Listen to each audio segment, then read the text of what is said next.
There's one investment that Warren Buffett, arguably the greatest investor alive, has told regular people to buy again and again.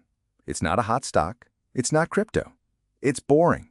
And over the last 20 years, it quietly beat the vast majority of highly paid professional fund managers. It's called an index fund. By the end of this video, you'll know exactly what it is, why it wins, and how to actually buy one. Quick note before we start. This is education, not financial advice, and any returns I mention are historical or illustrative, not predictions. Okay, let's break it down. Most people think investing means picking winning stocks. Buy the right company, get rich. The problem, picking winners is incredibly hard, even for the pros. An index fund takes the opposite approach. Instead of betting on a few companies, it buys a tiny slice of all of them.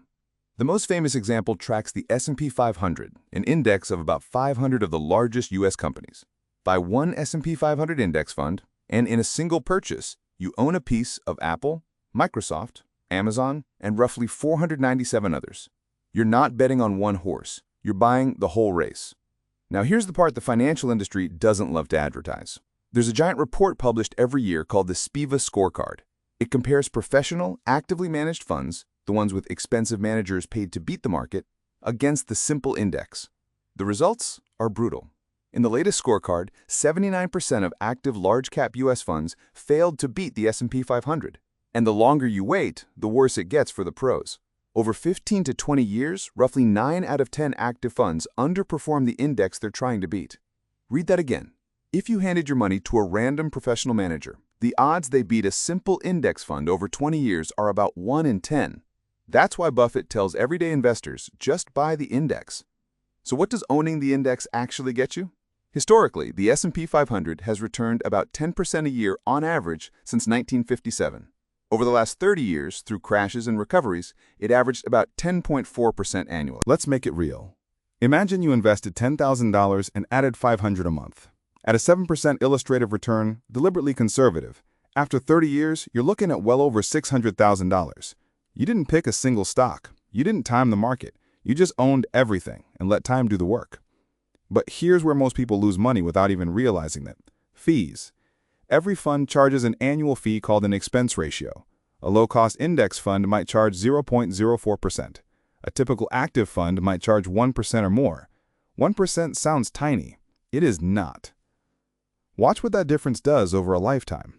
Take the same investment, $10,000 to start, $500 a month, 30 years, 7% growth. The only difference is the fee. The low-cost index fund at 0.04% versus the active fund at 1%. That single percentage point quietly cost you well over $100,000. Not because the active fund performed worse, before fees they might match. It's the fee itself, compounding against you, year after year. High fees are a silent tax on your future. So how do you actually buy one? 3 steps. 1. Open an account at a major brokerage. Most charge nothing to open one.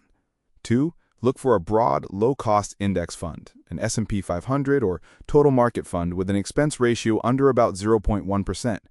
3. Set up automatic monthly investing, and then, this is the hard part, leave it alone.